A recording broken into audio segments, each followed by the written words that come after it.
Hello everyone. तो इस particular video में हम लोग करने वाले हैं एफआरबी में जो हम लोगों ने हिस्ट्री स्टार्ट की है उसका लेक्चर नंबर 2। और इसमें हम लोग करेंगे वैदिक एज। आज 2 लेक्चर आपको मिलेंगे अलग अलग, बिकॉज इसके बाद हमें करना था जैनिज़्म एंड बुद्धिज़्म, तो वो काफ़ी फिर बड़ा ही वीडियो हो जाता अगर मैं उसको कंपाइल कर देता वैदिक एज को, जैनिज़्म और बुद्धिज़्म को। तो जैनिज़्म एंड बुद्धिज़्म अलग रखेंगे आज और वैदिक एज अलग रखेंगे। तो यहाँ पे हम वैदिक एज देखने वाले हैं, सारी चीज़ें ऑर्डर में चलने वाली हैं, तो कोई वीडियो को मिस मत करिएगा। मिस इन दी सेंस, ठीक है आप लेट हो जाएं देखने में वो चलता है, लेकिन ऐसा जंप मत करिएगा जैसे कि फॉर एग्जांपल आपने पहला वाला वीडियो देखा and then Jainism Buddhism, because सारी चीज़ें लिंक्ड है। अगर आप एकदम ऑर्डर में देखते रहोगे ना, यहाँ से लेके और एकदम मॉडर्न हिस्ट्री के लास्ट लेक्चर तक सारी मतलब ठीक है, जो हिस्ट्री है वो आपके लिए थोड़ी सी और आसान हो जाएगी। मैं ये तो नहीं बोलूँगा कि हाँ नहीं अगर देख लोगे तो सारा कुछ एकदम से आ जाएगा, ऑब्वियस बात है रिवाइज भी करना पड़ेगा, पढ़ना पड़ेगा, लेकिन हाँ एक ऑर्डर जब सेट हो जाता है ना दिमाग में तो थोड़ा सा इंटरेस्ट डेवलप हो जाता है।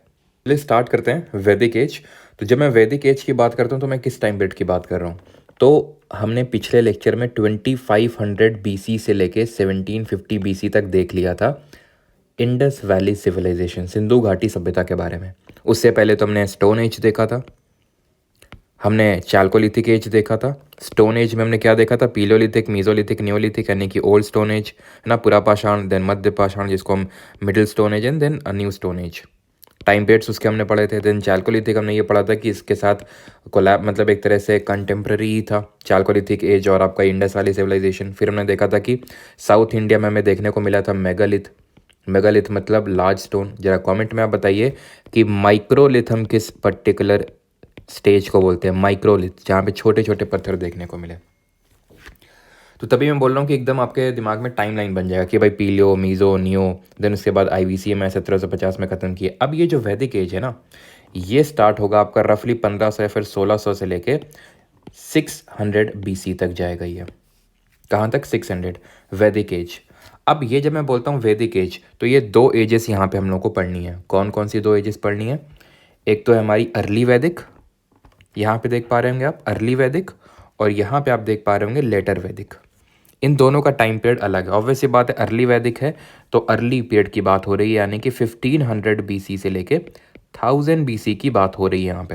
एंड देन 1000 से लेके 600 बीसी तक की बात हो रही है कहाँ पे? लेटर वैदिक पीरियड में। वैदिक पीरियड पढ़ने से पहले ये वेदास बने, क्योंकि हम वेदास के बारे में यहाँ पे पढ़ने वाले हैं। वेद क्या है, सोसाइटी कैसी थी अर्ली वैदिक के टाइम पे, पॉलिटी कैसी थी, रिलीजन कैसा था, पॉटरी कैसी यहाँ पे मिली। वैसे सिमिलरली लेटर वैदिक में एग्रीकल्चर कैसा था, पॉलिटी कैसा था, सोसाइटी कैसी थी, पॉटरी कैसी थी, डिफरेंट स्कूल ऑफ फिलोसफी, वेदांगास, ये सारी चीज़ें हमें पढ़नी है। दैट ये सब बने कहाँ से? तो ये माना जाता है, ये थ्योरी है, इसको हम बोलते हैं इंडो आर्यन थ्योरी। ये माना जाता है कि इंडिया में या फिर जो हम सब लोग हैं ज़्यादातर, खासकर जो ये नॉर्थ इंडियन बेल्ट में रहते हैं, ये सब आर्यंस हैं। माना जाता है कि ये जो स्टेपीज़ हैं यहाँ पे, दैट इज़ ये सेंट्रल एशिया है, यहाँ पे एक ट्राइब रहा करती थी, एक कबीला रहा करता था। ये कबीला धीरे धीरे धीरे धीरे बढ़ता गया और ये माइग्रेट करता गया। एक कबीला यहाँ पे चला गया यूरोप की तरफ एंड एक जो है यहाँ पे माइग्रेट किया इंडिया की तरफ, नॉर्थ ऑफ हिंदू कुश। हिंदू कुश यहाँ पे आपको देखने को मिलेगा, अभी देखेंगे। और यहाँ पे क्योंकि हमें पता चलता है टेक्स्ट से, कौन से टेक्स्ट से पता चलता है कि भाई यहीं से माइग्रेट किए थे? यहाँ पे टर्की में आपका एक इंस्क्रिप्शन मिला, बोगासकाई, ठीक है, बोगासकाई इंस्क्रिप्शन, जहाँ पे गॉड एंड गॉडेसेस, किन गॉड एंड गॉडेसेस के नाम देखने को मिले? जो हमारे वेदों में मेंशन्ड है, जैसे कि इंद्र हो गए, वरुण हो गए, इन सब के नाम मेंशन्ड है बोगासकाई इंस्क्रिप्शन, जो कि कहाँ पे है? जो कि टर्की या फिर तुर्की में देखने को मिला। ईरान का जेंडा अवेस्ता करके है, जैसे हमारा क्या है वेदा है, वैसे वेद है, वैसे इनके जेंडा अवेस्ता करके एक टेक्स्ट है, रिलीजियस टेक्स्ट, उसमें भी हमें इसके सोर्सेज एविडेंसेस, लिटरेरी एविडेंसेस मिलते हैं। प्लस ऐसे वर्ड्स हैं जो यूरोपियन लैंग्वेज और इंडियन लैंग्वेज में ऑलमोस्ट सेम है। जैसे भ्राता जब हम बोलते हैं तो भ्राता ये हिंदी वर्ड है, और इंग्लिश में ब्रदर, थोड़ा सा सिमिलर टाइप लग रहा है। सात और सब, ठीक है, सप्त और सेवन वो थोड़े से सिमिलर साउंडिंग और थोड़े से वैसे भी लगते हैं कि हाँ ये इनका सेम ओरिजिन रहा होगा। तभी हम जो इंडिया में जो ये लैंग्वेज चलती है उसको हम बोलते हैं इंडो यूरोपियन लैंग्वेज, ठीक है, जो क्लास ऑफ लैंग्वेज है पूरा। और यहाँ तक कि जो हमारे बाल गंगाधर तिलक जी हैं, है ना, बाल गंगाधर तिलक, जिनके बारे में मॉडर्न हिस्ट्री में पढ़ेंगे, इन्होंने एक बुक लिखी है Arctic home to Vedas, Arctic home to Vedas, जिसमें इन्होंने ये बात कही है कि किस तरह से जितने भी इंडियंस हैं सब वो आर्यंस हैं। तो ये है आपकी इंडो आर्यन थ्योरी कि किस तरह से यहाँ पे आर्यंस का इन्वेजन हुआ था। और यहाँ पे आपने ये देख पा रहे हैं, ये क्या है, ये मोदी जी नहीं है, ये कौन है, ये आपके बियर्डेड मैन का स्टैच्यू, जो किसका बना हुआ था, याद करिए, जो बना हुआ था आपका किसका, स्टीएटाइट का, सॉफ्ट स्टोन का। अब ये जो बियर्डेड मैन का हमने स्टैच्यू देखा था, हड़प्पा के टाइम पे देखा, तो ये एक थ्योरी है कि इन्होंने ही हड़प्पन्स को डिस्ट्रॉय कर दिया था, बट ये सबसे लीस्ट बिलीव्ड थ्योरी में से एक है। हड़प्पन के एक तरह से हम बोल सकते हैं कि हड़प्पा जो ख़त्म हुई सभ्यता, इसके लिए कई सारी थ्योरीज हैं कि अर्थक्वेक आ गया, ड्रॉट आ गया, ड्रॉट की वजह से सूखा पड़ गया तो नदियाँ सूख गई, जिसकी वजह से ये फ्लरिश नहीं कर पाया। और एक थ्योरी ये भी बोलती है कि आर्यंस ने इन्वेजन किया जो इनको ख़त्म कर दिया, बट इसके हमें उतने ज़्यादा एविडेंसेस नहीं मिलते हैं। क्यों? ख़त्म किया होता तो लड़ाई हुई होती, लड़ाई के कुछ एविडेंसेस मिले होते, जैसे कि हड्डी टूटी हुई मिलती है हमें बीच से, इस तरह के, तो वो एविडेंस हमें कुछ मिले नहीं यहाँ पे। तो सबसे लीस्ट बिलीव थ्योरी में से एक है। तो ये सारी चीज़ें याद रखने, तो बोकास का इंस्क्रिप्शन टर्की, ज़ेंडावेस्ता ईरान, एंड बाल गंगाधर तिलक की किताब आर्कटिक होम टू वेदास। तो ये अब यहाँ पे आए कहाँ पे, सबसे पहले तो अब कैसे पता चला, क्योंकि इन लोगों ने सबसे पहले वेदास को कंपाइल किया, वेद को कंपाइल किया, और वेदों में कुछ हमें ओल्ड नेम देखने को मिले, जैसे कि हिमवंत इन्होंने मेंशन किया, मुंजवंत, ठीक है, मुंजवंत होगा, हिमवंत मुंजवंत, हिमवंत हिमालय की बात कर रहे हैं, मुंजवंत हिंदू कुश माउंटेन रेंज की बात कर रहे हैं, ये जो आपको हिमालय के पास देखने को मिलेगी। प्लस इन्होंने रीजन ऑफ सप्त सिंधु को मेंशन किया, किसको मेंशन किया है, सप्त सिंधु को, ठीक है, सप्त सिंधु मेंशन किया। जब सप्त सिंधु की बात आ रही है तो इसका मतलब ये है कि जो इंडस रिवर है और उसकी जो ट्रिब्यूटरीज हैं, सिंधु और इसकी सहायक नदियाँ, तो इन्होंने सिंधु मेंशन कर रखा है वेद में। सिंधु किसको बोला गया, इंडस को, वितास्ता झेलम को, अस्किनी चिनाब को, पुरुषनी रावी को, विपाशा ब्यास को।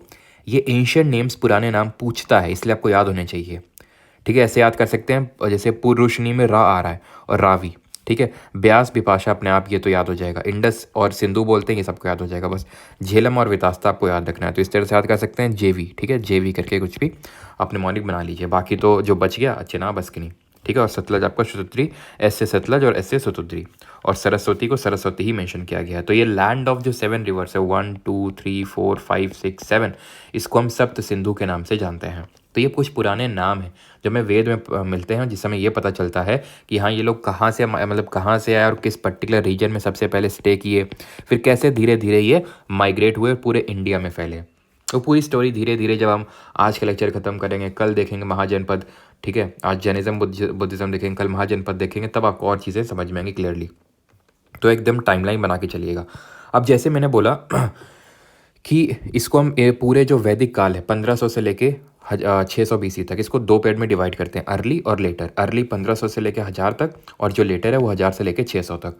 अब हमें एविडेंसेस मिलते हैं, लिटरेरी एविडेंसेस, तभी तो बोलते हैं कि यहाँ से एक्चुअल हिस्ट्री स्टार्ट होती है, यहाँ से एक्चुअल हिस्ट्री स्टार्ट होती है। अभी तक तो पहले तो प्री हिस्ट्री चला स्टोन एज में और चालकोलिथिक में, देन प्रोटो हिस्ट्री हड़प्पा वाला, क्योंकि लिखा तो था लेकिन समझ नहीं आ रहा था, पिक्टोग्राफिक स्क्रिप्ट थी, क्या बताना चाह रहे हैं समझ नहीं आया कुछ। और कैसा था, हमने देखा था कि राइट से लेफ्ट और लेफ्ट से राइट लिखते थे। इसको क्या बोलते हैं ज़रा बताइए, इस पर्टिकुलर जो लिखावट है जहाँ पे राइट से लेफ्ट देन लेफ्ट से राइट, इसको क्या बोलते हैं, बी से नाम स्टार्ट होता है, कमेंट बताइए।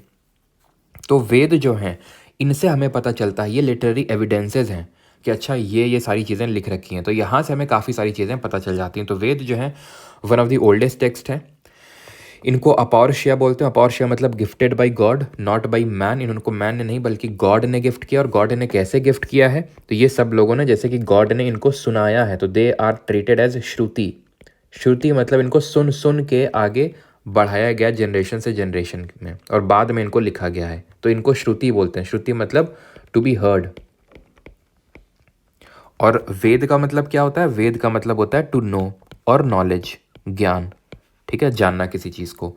अब जो वेद है इनको हम सब डिवाइड करते हैं 4 पार्ट में, संहिता, ब्राह्मण, आरण्यक, उपनिषद। संहिता क्या है, संहिता है कलेक्शन।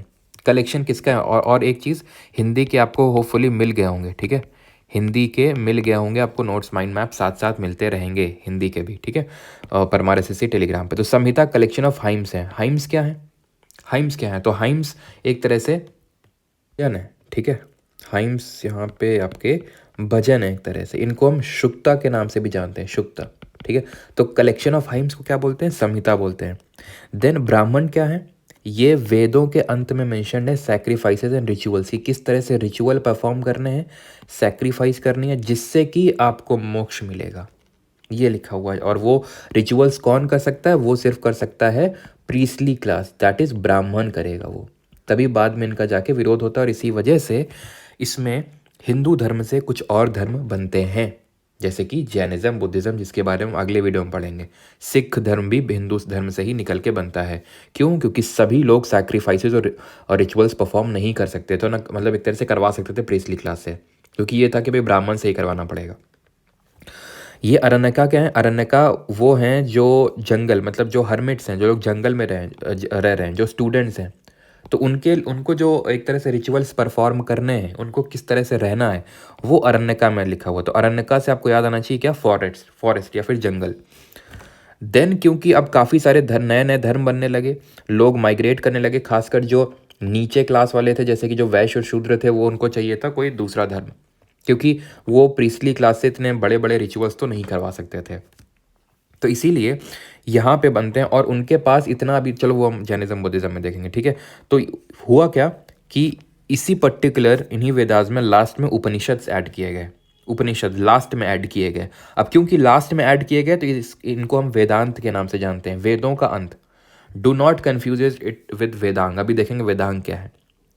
तो ये क्या है? उपनिषद क्या है? लास्ट में ऐड किए गए, ठीक है। आपको बहुत ज़्यादा वो नहीं करने हैं, आप इन चीज़ों को भी करके भी आप मोक्ष की प्राप्ति कर सकते हैं, नॉलेज गेन से, ज्ञान की प्राप्ति से। ज़रूरी नहीं कि आपको सैक्रिफाइसेस एंड रिचुअल्स ही करने हैं। टोटल 108 उपनिषद हैं, जिसमें कि 10 आपके मेन है, जो अभी हम देखेंगे कौन कौन से हैं, ठीक है। तो अब हम लगे हाथ वेदांत और वेदांग में अंतर समझ लेते हैं। तो वेदांत है वेदों का अंत, उपनिषद को ही बोलते हैं, क्योंकि वेदों के एकदम अंत में है क्या? हर वेद, जैसे ऋग्वेद है, अभी पढ़ेंगे 4 वेद होते हैं, तो सबको पता होगा, ऋग्वेद, सामवेद, यजुर्वेद, अथर्ववेद। तो लास्ट में एडेड है क्या? सबसे लास्ट में जो चैप्टर है वो उपनिषद का चैप्टर है। कहीं कहीं पे लिखा हुआ ब्राह्मण से लास्ट में, बिल्कुल पहले ब्राह्मण ही हुआ करते थे, लास्ट में ब्राह्मण ही हुआ करते थे चैप्टर्स, लेकिन बाद में उपनिषद ऐड हुए, तो अब लास्ट में एकदम उपनिषद है। वेदांग क्या है?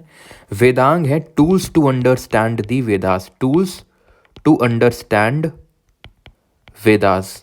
वेदों को समझने के लिए जो टूल्स हैं उनको हम वेदांग बोलते हैं। वेदांत क्या है, वेदांग क्या है, समझ आ गया? 6 वेदांग है टोटल। पहले तो यही रटना है कि कितने वेदांग हैं, 6 वेदांग हैं। शिक्षा, कल्प, व्याकरण, निरुक्त, ज्योति और छंद। तो अब इनमें क्या क्या दिया हुआ है? शिक्षा मतलब स्टडी ऑफ फोनेटिक्स, फोनेटिक्स मतलब है आवाज़, आवाज़ किस तरह की आवाज़ है, तो उसका मतलब क्या है, मतलब टूल्स टू अंडरस्टैंड वेदास हैं। वेदों को समझना है तो पहले वेदांग को देख लो, तब तुम्हें ज़्यादा अच्छे से समझ में आएंगे। कल्प मतलब स्टडी ऑफ प्रैक्टिस, रीत, कल्प का मतलब क्या? रिचुअल्स, रीत, प्रैक्टिस, ये सब की स्टडी है कल्प। कौन कौन से रिचुअल कैसे परफॉर्म करने, कल्प। स्टडी ऑफ ग्रामर, अगर रिचुअल समझने हैं तो कल्प। ग्रामर, ग्रामेटिकल लैंग्वेज समझनी, व्याकरण, वो तो सब साफ साफ समझ में आ रहा है। Nirukta, study of etymology, etymology मतलब वर्ड्स, वर्ड्स कौन सा वर्ड का मतलब क्या है, वो एटिमोलॉजी कहलाता है। स्टडी ऑफ लाइट, नाम में है ज्योति, ठीक है। और पोइटिक मैटर की स्टडी को छंद बोलते हैं। तो ये ज्योति और व्याकरण तो अपने आप याद हो जाएगा आपको। बाकी शिक्षा भी, शिक्षा याद करना है, कल्प याद करना है, निरुक्ता और छंद, ठीक है। स्टडी ऑफ पोइटिक मैटर को बोलते हैं छंद। अब आते हैं किस पे? अब आते हैं वेदों पे, एक एक करके देखते हैं, ठीक है। सब डिविजन्स पढ़ लिया, यानी कि हमने सब डिविजन्स का मतलब है कि हर वेद के एक तरह से 4 पार्ट होते हैं, हर वेद में 4 चीज़ें होती हैं। तो संहिता होता है कलेक्शन ऑफ हाइम्स, भजन का कलेक्शन है। ब्राह्मण्स हैं जो रिचुअल्स परफॉर्म करने हैं, जो फॉरेस्ट में रिचुअल्स परफॉर्म करने हैं, और वेदों के अंत में जिस तरह से नॉलेज गेन करके आप मोक्ष अचीव कर सकते हैं, वो उपनिषद हैं। तो 4 ये हमने देख लिया पार्ट हैं हर वेद में। अब कितने वेद हैं? 4 वेद हैं, सबको पता होगा, ऋग्वेद, सामवेद, यजुर्वेद और अथर्ववेद। ऋग्वेद पे आते हैं, सबसे पुराना है, सबसे बड़ा है, 10 किताबों में बटा हुआ है। तो ऋग्वेद जो है वो 10 किताबों में बटा हुआ है। तो और उन किताबों को बोलते हैं मंडल, यानी 10 मंडल में बटा हुआ है। इसमें जो सेकंड से लेके 7th तक मंडल है, सेकंड से लेके 7th तक, ये सबसे पहले बन गए थे। बाद में 1st, 9th और 10th बना था जाके। नंबर अगर हाइम्स की बात करें तो यहाँ पे हैं 1028 हाइम्स, यानी 1028 भजन हैं, जिनको कि कौन रिसाइट करता है? होत्री। तो होत्री प्रीस्ट है एक तरह से, जो इन हाइम्स को रिसाइट करता है, बोलता है। और लगभग इतने वर्सेस हैं, याद करने की ज़रूरत नहीं, उतना इंपॉर्टेंट नहीं है। वर्सेस मतलब जो नहीं राइमिंग होती है, राइम्स, उनको वर्सेस बोलते हैं। डीटी यानी कौन कौन से भगवान मेंशन्ड है? इंद्र, विष्णु, वरुण, ये आपके भगवान मेंशन्ड हैं। यहाँ पे नेचर गॉड की प्रैक्टिस हुआ करती थी। जैसे कि अगर हम बात करें इंद्र, तो ये कौन है? गॉड ऑफ रेन है, ठीक है। इनको पुरंदर के नाम से भी जानते हैं, डिस्ट्रॉयर ऑफ फोर्ट्स के नाम से जानते हैं। किसको? इंद्र को। विष्णु आप जानते हैं, ठीक है। और वरुण कौन है? वरुण गॉड ऑफ, इनको भी हम बोलते हैं गॉड ऑफ एक तरह से सी या फिर वाटर, ठीक। बात करें गायत्री मंत्र, तो ये थर्ड मंडल में मेंशन्ड है। तो ये क्वेश्चन पूछा जाता है कि कौन से मंडल में क्या चीज़ मेंशन्ड है। तो जो गायत्री मंत्र है जो देवी सावित्री जी को समर्पित है, वो थर्ड मंडल में मेंशन्ड है, यानी कि ऋग्वेद की तीसरी किताब में। लिखा किसने था? इसको लिखा था विश्वामित्र ने। इसको लिखा था विश्वामित्र ने। लॉर्ड सोम, भगवान सोम के बारे में दिया हुआ है 9वें मंडल में। तीसरे मंडल में गायत्री मंत्र विश्वामित्र को ने लिखा है, इसको देवी सावित्री जी को डेडिकेटेड है। भगवान सोम जो गॉड ऑफ एनर्जी, एक तरह से गॉड ऑफ प्लांट, ठीक है, लॉर्ड ऑफ प्लांट या फिर God of plant, not planet, plant, ठीक है, गॉड ऑफ प्लांट है ये। कौन? भगवान सोम, 9वें मंडल मेंशन है। सोमरस करके इनके नाम पे एक ड्रिंक भी है। तब रेडबुल नहीं हुआ करता था ना, तो एनर्जी ड्रिंक है। एनर्जी ड्रिंक मतलब ये हाइम्स पढ़ पढ़ के थक गए होगे ना, तो ये लो सोम पी लो, ठीक है। अभी अगर बात करें जो 10th मंडल है, 10वां मंडल, उसमें पुरुष शुक्ता के बारे में मेंशन है। पुरुष शुक्ता, पुरुष शुक्ता क्या है? ये पुरुष शुक्ता का मतलब ये है कि इसमें 4 वर्ण मेंशन्ड हैं। जो ब्राह्मण, क्षत्रिय, वैश्य, शूद्र पढ़ते हैं, तो 10th मंडल में पुरुष शुक्ता है, उसमें मेंशन्ड है कि जो एक पुरुष है, मतलब एक पुरुष, एक तरह से ब्रह्मा जी आप समझ सकते हो। तो उन ब्रह्मा जी से ये चारों वर्ण निकले हैं, उस पुरुष से 4 वर्ण निकले हैं। उनके मुंह से निकले हैं ब्राह्मण, उनके आर्म से यानी कि हथेलियों, मतलब एक क्या बोलते हैं उनको, बाइसेप से, ठीक है, निकले क्षत्रिय, थाई से, जांग से निकले वैश्य, और फीट से निकले पैर से शूद्र। तो ये 4 वर्ण सिस्टम यहाँ पे बताया गया है 10th मंडल में। पुरुष शुक्ता के बारे में मेंशन है कि इस पुरुष से ये 4 लोग निकले हैं। अब आते हैं सामवेद पे, दूसरा वेद। एक्चुअल में इसके बाद तो यजुर्वेद बना था, लेकिन कोई नहीं, सामवेद पढ़ लेते। तो सामवेद क्या है? ये वेद ऑफ म्यूजिक है। Contain chanting melodies, it is the oldest text on music, oldest text on music. इसमें उपनिषद की बात करें, 2 उपनिषद इंपॉर्टेंट है, छंदोग्य और Kena. Chandogya is one of the oldest Veda, sorry oldest Upanishad. Oldest Veda तो हमारा क्या है? ऋग्वेद, अभी हमने पढ़ा था, ठीक है। तो it is one of the oldest Upanishad, Chandogya Upanishad. अब आते हैं यजुर्वेद में। तो इसमें याद रखना है ये म्यूजिक का वेद है आपका, ठीक है, म्यूजिक का है, और इसमें छंदोग्य और केन उपनिषद इसका पार्ट है। यजुर्वेद में आते हैं। यजुर्वेद 2 सेक्शन में डिवाइडेड है, कृष्ण यजुर्वेद और शुक्ल।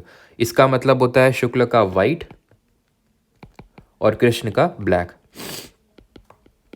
ठीक।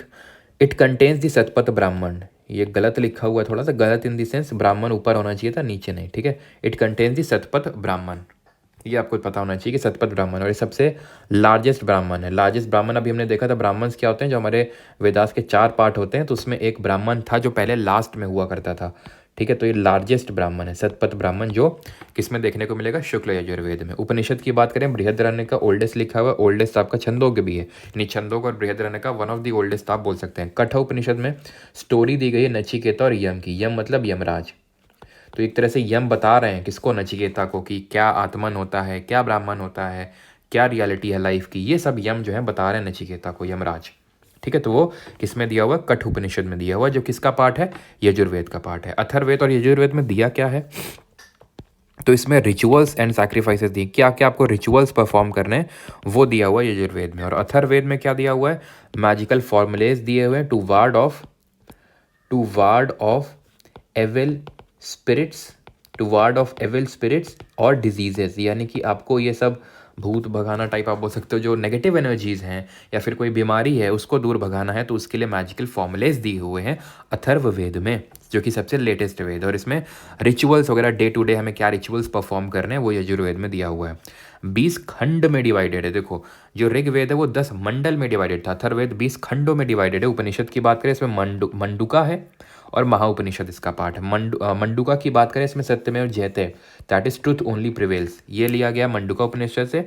और महाउपनिषद से लिया गया Vasudhaiva Kutumbakam, whole world is a family, जो कि G20 जो इंडिया ने होस्ट किया था लेटेस्ट वाला, उसका थीम भी यही था, ठीक है। क्या? वसुधैव कुटुंबकम, जो महाउपनिषद का पार्ट है, टेकन फ्रॉम दी अथर्ववेद। तो ये चीज़ भी हमने समझ ली। अब किस पे आते हैं? तो अभी सिर्फ हमने वेद पढ़े हैं। जो इन पर्टिकुलर वेद पे बिलीव करते हैं, जो स्कूल ऑफ फिलॉसफी, उनको हम ये बोलते हैं, हम डिवाइड करते हैं इन पार्ट में, सांख्य, न्याय, वैशेषिका, योग, उत्तर मीमांस और पूर्व मीमांस। ये वो स्कूल्स ऑफ फिलॉसफी हैं जो वेदों में बिलीव करते हैं, ठीक है। बिलीव इन वेदास अब हम जब पढ़ेंगे जैनिज्म एंड बुद्धिज़्म तो वो बिलीव नहीं करते हैं इस पे, ठीक। तो संघ के फिलॉसफी को किसने वो किया, प्रोपाउंड किया, तो कल्पना नहीं होगा, ये कपिल होगा, ठीक है। इस संघ के फिलॉसफी होगा आपका कपिल। कपिल ने इसको प्रोपाउंड किया, दिया इस फिलॉसफी को। न्याय फिलॉसफी को किसने दिया, गौतम ने प्रोपाउंड किया। साइंटिफिक अप्रोच ऐसे याद कर सकते हो कि भाई जो गौतम गंभीर है सबको न्याय देते रहते हैं, है ना। वैशेषिका फिलॉसफी कन्नड़ ने दी। अब कन्नड़ कौन है, कन्नड़ वो है जिन्होंने सबसे पहले परमाणु के बारे में बताया था, एटम के बारे में भी हम लोग केमिस्ट्री पढ़ लें तो हमने बताया था, है ना, कि सबसे पहले कन्नड़ जी ने बताया था। तो इसमें एक तरह से फिजिक्स के बारे में दिया हुआ है, किसमें, वैशेषिका जो फिलॉसफी है, ठीक है। तो कन्नड़ ने सबसे पहले इसको प्रोपाउंड किया था। योग जो फिलॉसफी वो पतंजलि ने दी थी, ठीक है। उत्तर मीमांसा भद्रायन ने और पूर्व मीमांसा जैमिनी ने। पतंजलि वो बाबा रामदेव वाला नहीं, उन्होंने यहीं से वर्ड है, लेकिन आपको पता है उनके भी इस समय लगे हुए हैं, लगने भी चाहिए, है ना, जिस हिसाब से हरकतें करी उन्होंने। खैर आगे बढ़ते हैं, अर्ली वैदिक एज पे आते हैं, ठीक है। अर्ली वैदिक एज। अब अर्ली वैदिक एज में हमें क्या क्या चीज़ें समझनी है वो देख लीजिए, ठीक है। यानी सोसाइटी, पॉलिटी, इन सब फैक्टर्स पे बात करेंगे। तो यहाँ तक हमने देख लिया था एंशिएंट नेम वगैरह सारे, ठीक है। सोसाइटी पे आते हैं। तो सोसाइटी 4 वर्णों में डिवाइडेड थी, यानी कि अर्ली वैदिक एज में वर्ण सिस्टम बहुत ही क्लियरली डिवाइडेड था कि ब्राह्मण अलग है, क्षत्रिय अलग है, वैश्य अलग है, शूद्र अलग है। प्रोफेशन में बेस्ड था, वर्ण में वर्ण डिवाइडेड तो था, लेकिन ये सब प्रोफेशन में बेस्ड था। ऐसा नहीं ब्राह्मण का बेटा ब्राह्मण होगा ना, जो वेदों की नॉलेज रखेगा वो ब्राह्मण होगा, जो वॉर वगैरह में पार्टिसिपेट करेगा वो क्षत्रिय होगा, जो ट्रेड करेगा वो वैश्य होगा, जो और टीडियस जो मीनियल टास्क करेगा, मैनुअल टास्क, वो आपके शूद्र होगा। ऐसे नहीं है शूद्र का बेटा बिल्कुल ब्राह्मण बन सकता है और बिल्कुल ब्राह्मण का बेटा शूद्र बन सकता है, वैश्य का क्षत्रिय, वो प्रोफेशन पे बेस्ड था। चाइल्ड मैरिज यहाँ पे अभी तक नहीं थी। विडोरी मैरिज इसको बोलते थे नियोग, ठीक है। विडोरी मैरिज मतलब अलाउड था, जहाँ पे जो एक तरह से जो विमेन होती थी वो उसके छोटे भाई से मैरिज कर सकती थी, दैट वाज कॉल्ड एज नियोग। पैट्रियार्कल सोसाइटी तो थी, पैट्रियार्कल सोसाइटी थी, ठीक है, लेकिन ऐसा नहीं था कि विमेन की कंडीशन ख़राब थी, विमेन की कंडीशन अच्छी थी यहाँ पे अर्ली वैदिक एज में। यानी कि किस हम टाइम पीरियड की बात कर रहे हैं, 1500 BC से लेके 1000 BC की। काऊ की अगर बात करें, काऊ बहुत ही यहाँ पे इंपॉर्टेंट रोल प्ले करती थी अर्ली वैदिक एज में। काऊ को बोलते थे अघन्य, काऊ को क्या बोलते थे, अघन्य, जो कि एक वेल्थ डिसाइडर हुआ करती थी। जिसके पास ज़्यादा नंबर ऑफ गाय हुआ करती थी वो ज़्यादा उसके पास वेल्थ मानी जाती थी। तो काऊ को अघन्य बोला गया यहाँ पे, और ये वेल्थ डिसाइडर होती थी। और काऊ के लिए जो वॉर होते थे, लिखा हुआ है बैटल फॉर काउ, उसको गविष्ठी बोलते थे। गौमत किसको बोलते थे, कोई बताएगा यहाँ पे, अभी देखेंगे आगे, ठीक है। गौमत, ठीक है। तो गविष्ठी, गौमत, इस तरह से आपको देखे तो मतलब काउ सिलेक्ट करना, और काउ की बहुत ज़्यादा इंपॉर्टेंस थी। मतलब इसका काउ का मर्डर का मतलब ये है कि इससे बड़ी कोई तुम क्राइम कर ही नहीं सकते हो। इंसान के मर्डर से भी ज़्यादा काउ की हत्या थी, गाय की हत्या, गौ हत्या। हेरिडिटरी हुआ करता था, मतलब कि जो इलेक्टिव मोनार्की थी, elective monarchy in the sense की मोनार्की हुआ करती थी कि राजा का बेटा ही राजा बनेगा, बट इलेक्शन हुआ करता था। यहाँ पे 3 तरह की असेंबलीज देखने को मिलती हैं, सभा, समिति, विदट। सभा कम्युनिटी ऑफ फ्यू प्रिविलेज्ड, जो कुछ प्रिविलेज लोग हैं, जो नॉलेजेबल लोग हैं, उनकी कम्युनिटी हुआ करती थी सभा। जो समिति होती थी that was community of common people, आम लोगों की, यानी इसमें सब लोग थे, इसमें सिर्फ कुछ लोग थे सभा में। सभा में नाम तो सुन के लगता है सभा, कि भाई सभा का मतलब सब लोग हैं, लेकिन ना, इसमें सिर्फ प्रिविलेज लोग। सभा समिति देखेंगे चोला जब पढ़ेंगे तब भी, ठीक है, और ऑलमोस्ट सेम ही मीनिंग होगा।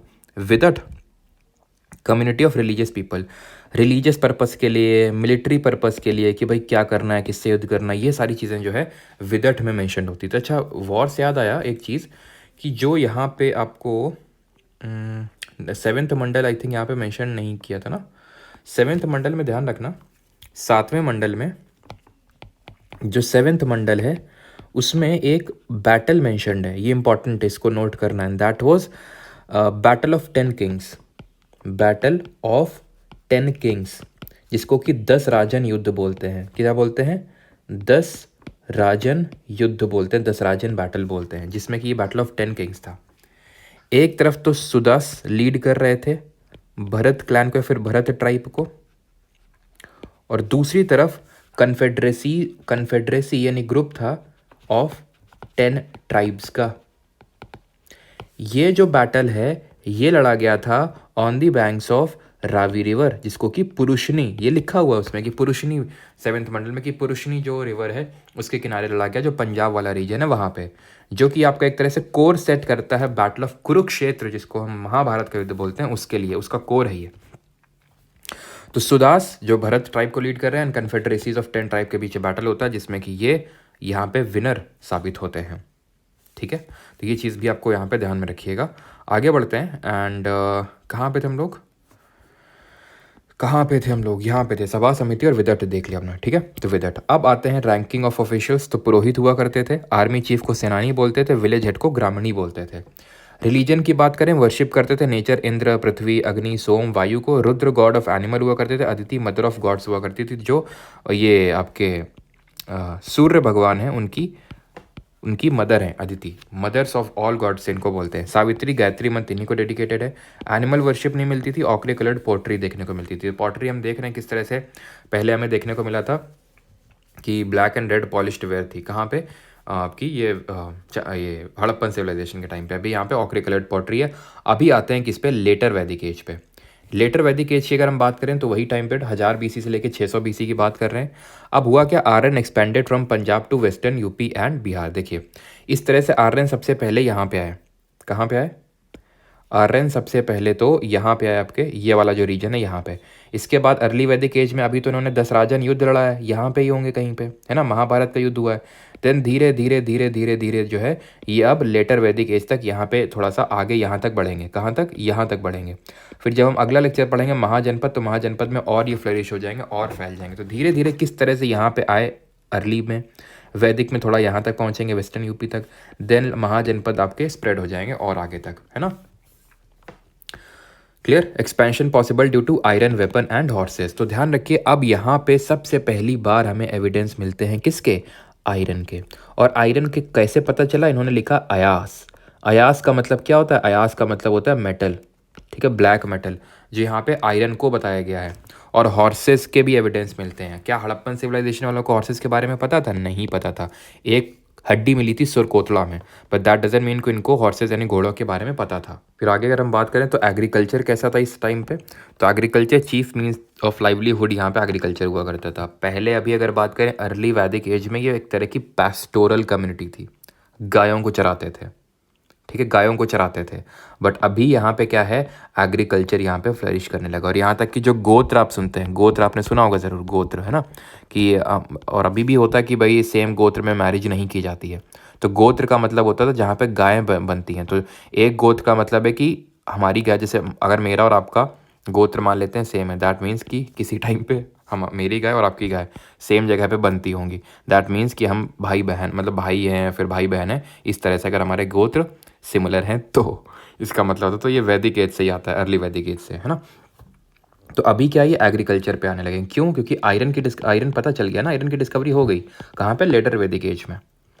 राइस को लिखा है इन्होंने विरही, जहाँ पे व्रीही देखने को मिले, दैट मीन्स वो राइस की बात हो रही है।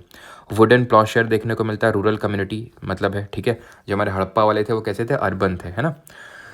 पॉलिटी सेंट्रलाइजेशन स्टार्ट हो गया, यानी कि कुछ जो राजा है उसके हाथ में ज़्यादा पावर जाना स्टार्ट हो गई। सभा में अब विमेंस को अलाउ नहीं किया गया। सभा समिति विदट पढ़ा था ना हमने, सभा समिति और विदट, कुछ पीपल की असेंबली, ठीक है। सभा थी कुछ पीपल लर्नेड लोगों की असेंबली, समिति थी सबकी असेंबली, और विदट थी रिलीजियस असेंबली या फिर जो मिलिट्री पर्पस के लिए जो असेंबली होती थी। सभा में विमेंस अलाउड थे, विमेन की कंडीशन बिल्कुल अच्छी थी।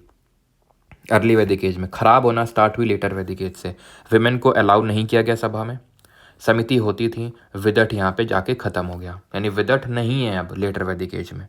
बाली एक वॉलेंट्री ऑफरिंग है जो देनी होती थी किसको, किंग को, राजा को। इसको याद रखिएगा, ये आगे तक जाएगी तुम्हें, ये अशोका के टाइम पे, गुप्ता के टाइम तक जाएगी। ये वॉलेंट्री है ना, धीरे धीरे मैंडेटरी हो जाएगी अभी ये। तो अभी वॉलेंट्री का मतलब जिसका मन हो वो दे सकता है, किंग को बाली उसको बोलते थे। वर्ण सिस्टम डोमिनेट कर रहा था। अब ये प्रोफेशन के बेसिस पे नहीं था, अब ये हेरिडेटरी हो चुका था, ये समझ रहे हैं आप।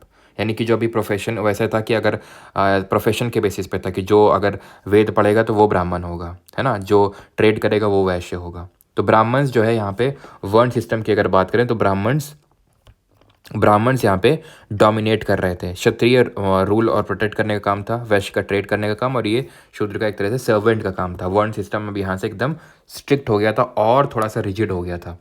सोसाइटी की अगर बात करें तो वेमेन की कंडीशन यहाँ पे जो है डिटेरियोरेट हो गई, यानी खराब होना स्टार्ट हो गई।